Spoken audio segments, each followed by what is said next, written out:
Hi friends, ఈ యొక్క అందమైన బొమ్మల్ని చూడండి. ఇది మన పుష్కర్ ఘాట్ సెంటర్లో ఫుట్పాత్ మీద ఈ విధంగా ఈ బొమ్మల్ని పేర్చారు. ఈ కళాకారుల చేతుల్లో ఈ బొమ్మలు ఎంతో అందంగా రూపుదిద్దుకున్నాయి కదా ఫ్రెండ్స్.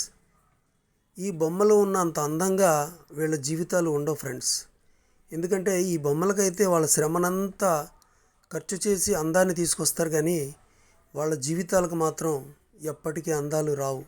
ఎందుకంటే నామమాత్రపు లాభాలతో ఈ బొమ్మల్ని వీళ్ళు అమ్ముతూ ఉంటారు. ఇలా అనేక చోట్ల ఈ బొమ్మలకు అయ్యే ఖర్చు, వాటి రంగులకు అయ్యే ఖర్చు, వాటి యొక్క మిశ్రమాలకు అయ్యే ఖర్చు అన్నీ పోను వీళ్ళకి వచ్చే లాభం చాలా తక్కువగా ఉంటుంది ఫ్రెండ్స్. కానీ వీళ్ళు తయారు చేసిన ఈ బొమ్మలు మాత్రం తీసుకెళ్ళిన వాళ్ళ ఇళ్లల్లో కొన్ని సంవత్సరాల పాటు అలా జ్ఞాపకాలుగా గుర్తులుగా ఉంటాయి. మరి ఈ బొమ్మలు అమ్మేవాళ్ళు మాత్రం ఎప్పటికీ ఎదుగు బొదుగు లేకుండా అలా బ్రతుకుతూనే ఉంటారు. వాళ్ళ జీవనోపాధి రీత్యా ఈ బొమ్మల్ని ప్రతిరోజు ఇలా తయారు చేసి అమ్ముతూ ఉంటారు. కానీ వీళ్ళని మాత్రం ఎవరు బాగు చేయగలరు?